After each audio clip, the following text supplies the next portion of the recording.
So just to finish up with what he was asking about the higher power and the 12 steps.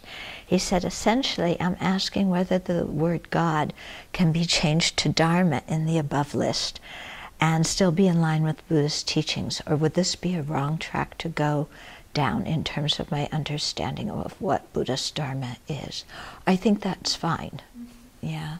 And I think we kind of rewrote it to include not only the Dharma, but the Buddha and the Sangha as the Buddha as the one who taught the Dharma, the Sangha as the one who actualized it, especially the Arya Sangha, who have direct realization of emptiness and so are reliable guides.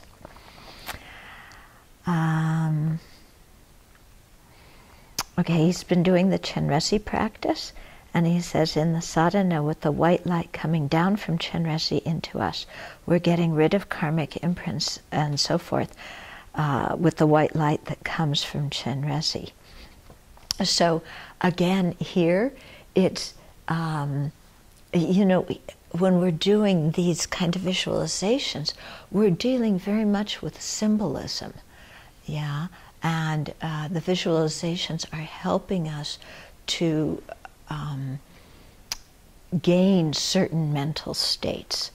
Yeah. So when we visualize Chenrezig, let's say, on top of our head, or Medicine Buddha, or Vajrasattva, whoever it is, and light's flowing down, purifying us, what we're doing is we're doing it within the context of the four opponent powers, so having regret, a determination not to do it again, restoring the relationship, and then that practice is the anecdotal behavior. We're doing it within that context, and by imagining Chenrezig filling us with white light, what is happening is, number one, we are learning to forgive ourselves, and that process of forgiving ourselves releases us from a lot of the guilt and shame and so on that we feel about our negative actions, and that is very important in order to progress on the path, because as long as we remain locked in this view of, you know, I am inherently existently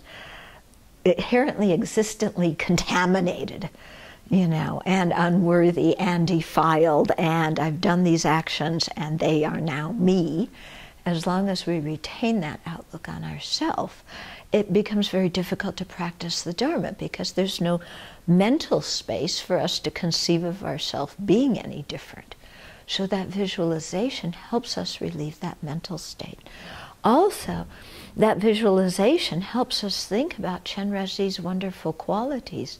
And when we think about Chenrezig's qualities, and through the visualization develop a very strong relationship and connection with Chenrezig, or whatever Buddha it is, then that helps us to really generate respect and admiration and a wish to develop and cultivate those same qualities that Chenrezig has in ourselves.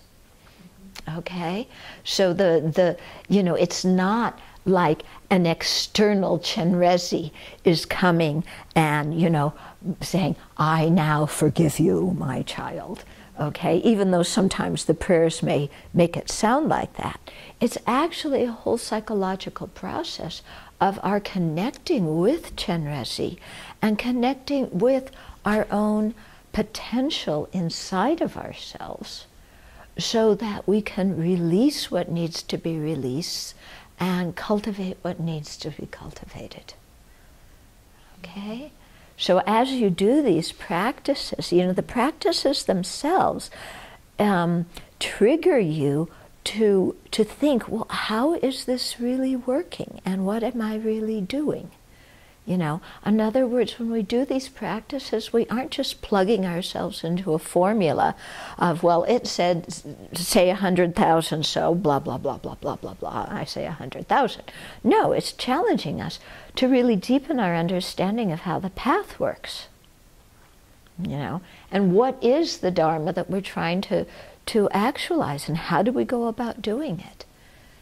Okay, so we have to think about these kinds of things. You know, they're not necessarily readily apparent.